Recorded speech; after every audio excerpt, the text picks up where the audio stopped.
Kenny Chesney, American Kids, 93.9 WLVB. Well, a lady who has been working with kids and in the education field for many years, has finished a new book, which will be officially launched, I guess, as they call it, this coming Sunday at the Hardwick Townhouse. The name of the book is Dimes from Heaven. The name of the author is Monica Morrissey, who joins us this morning. Of course, she was, when my daughter was in school and Monica was student teaching, she was Miss Palmer back then. Yes, How are you? Nice to see you. Yeah, good to see you too, Roland. Yeah, so you were telling me before we started this morning that as you're progressing through, even the education field, I mean, practically your whole working life, you're telling me, you student taught at Hyde Park, and then you taught in Greensboro and Hazen, you said, right? Yep. And then now you're working with teachers as an administrator, so you've kind of gone full circle in education now, haven't you? 29 years.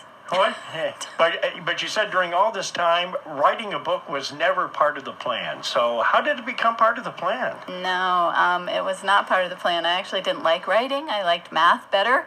Really? So that makes the fact that you wrote a book even more amazing. Yeah, I started to tell a pretty cool story. My parents both passed away in 2015, and I told my dad that he'd be able to contact me from heaven before he passed.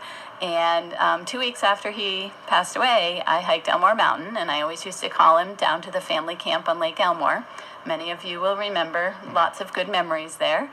And I hiked the mountain, and I didn't know what I was going to do when I got to the top because I couldn't call him, and that's where I always called him. So I called his caretaker, a good friend of mine, and right as I'm talking to her, I look down, and there's a dime.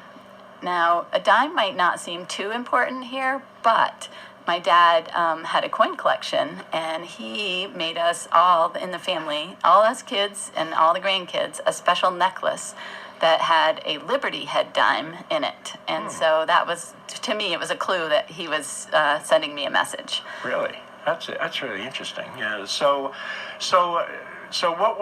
what inspired you? The fact that you didn't like writing, so it really had to be an extra inspiration for you to actually go ahead and go through the process. Well, I was actually in a lot of physical pain, and I'd heard, that writing could be therapeutic. So I was like, well, okay, I got a cool dime story to say, so let me just start writing and see if I can dig into some emotions.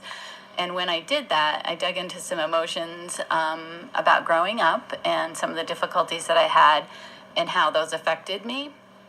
And through the story, you kind of hear, like, I had a kind of a negative internal voice, and I try to turn that into a positive voice throughout the story. Right. And you're saying here, through writing, I discovered I was an empath. So yeah, that was crazy. So tell people, so describe, some people say, what is an empath? So how did you So I did a training with some teachers about being a highly sensitive person, and realized that when I looked over the checkoff sheet, I was like, oh, I think that's me. Oh.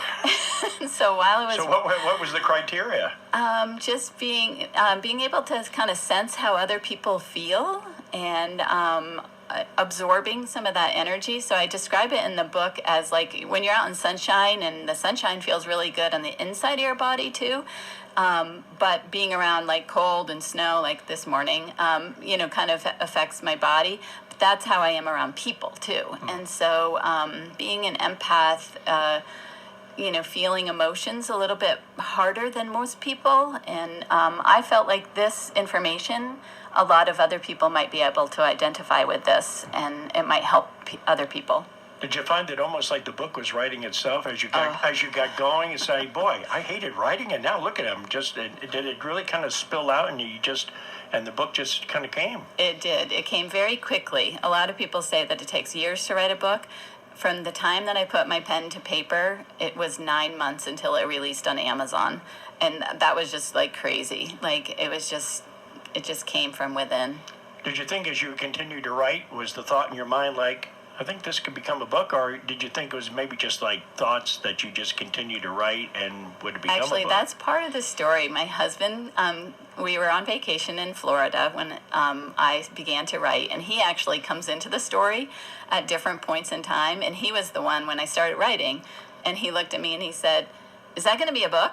And I'm like, I don't know, maybe. And then So you didn't No. really think at that No. time. When did you realize that, I think that I'm gonna really pursue this and take this to the end here? So it was about 2 weeks after our vacation, we got home, and I Googled how to self-publish. So I self-published it. I did not publish it through a traditional publishing company. And once I found a self-publisher, I was like, okay, I'm going to do this. And I purchased a package to be able to self-publish it. And then afterwards, I told my husband, I'm like, so I'm going to publish this story. And he was like, okay. Yeah. Story, or I mean, it was actually Yeah. a book. So what do you describe it as? It just like a continuous, like an introspective, the whole book? Yeah, I understand? looked within instead of pointing without. Yeah. Like, I had to really dig deep inside myself for this book. Yeah. It's pretty personal. But it sounds like you had a lot of support. I mean, you said your husband too. Now you have 2 sons, right? I do. Do Yep. they contribute in any way, or can continue to encourage you to come on, Mama, you can do this? Yeah, they have been pretty proud of me. It's been That's pretty great. cool. They know that, like, I just do what I want, and I don't never know what that's going to be. They have had to approve the parts about them. There's some things in there about them.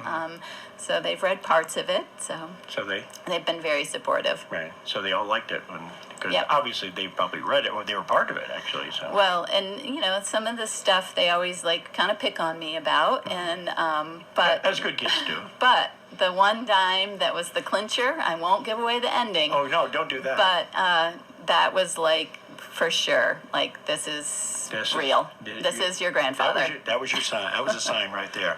Now you can find out more about the book, and of course the book will be on sale, I would imagine, right? Yes. During the book launch, which is coming up this Sunday at the Hardwick Townhouse. So talk about what the book launch is going to be, what the program's going to be like. So it's a book launch, but it's also a wellness fair. So we're going to have lots of healers there. We're going to have acupuncture. We're going to have sound healing. We'll have essential oils, massage therapy. It's all free from 2 to 3. And then at 3 o'clock, we're going to watch The Faces of Aces, which is a Vermont documentary that coincides with the movie Resilience, talking about the ACE score, Adverse Childhood Experience. And this documentary was made by Kimberly Pierce at the Plainfield Health Center, and she's on a mission to try to help people look at health in a different way.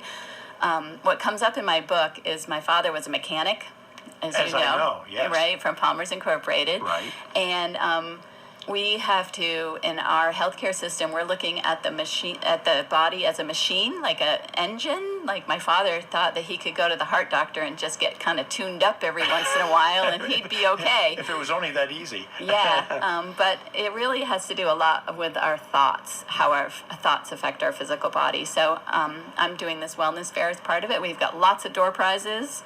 It's all free. Come and the Galaxy Bookstore will be there to sell books. Right. So your book will obviously be for sale. Yep, and at I'll the do a event. book signing. If you've already purchased a book and want to bring your book to sign, then I'd be happy to So do some that. folks have already purchased it then. Oh yeah, it's available on Amazon. There is a Kindle version also, and I'm working on an audio version Okay. this next month. And Galaxy has it too? Galaxy Bookstore. does have it. Good. Yep. Perfect. So They've lovely. already sold out of their first set of copies. And Excellent. Boy, that must make you feel pretty good. Boy, Yeah. first-time author. I'm sold out already. All right. That's great. Again, so the book again is called Dimes from Heaven from Monica Morrissey. And again, the official book launch, part of a, I guess you call it a wellness fair, because we're a wellness afternoon at the Hardwick Townhouse, and it all starts at 2 o'clock, and Monica will be doing her portion of the program at around 4 this coming Sunday. Well, thank you, Monica. Boy, it sounds fascinating. Yeah, thanks. Well, Great thanks to for see you. Yeah, you too. Thanks a lot. Good luck with the book, too. Thank you.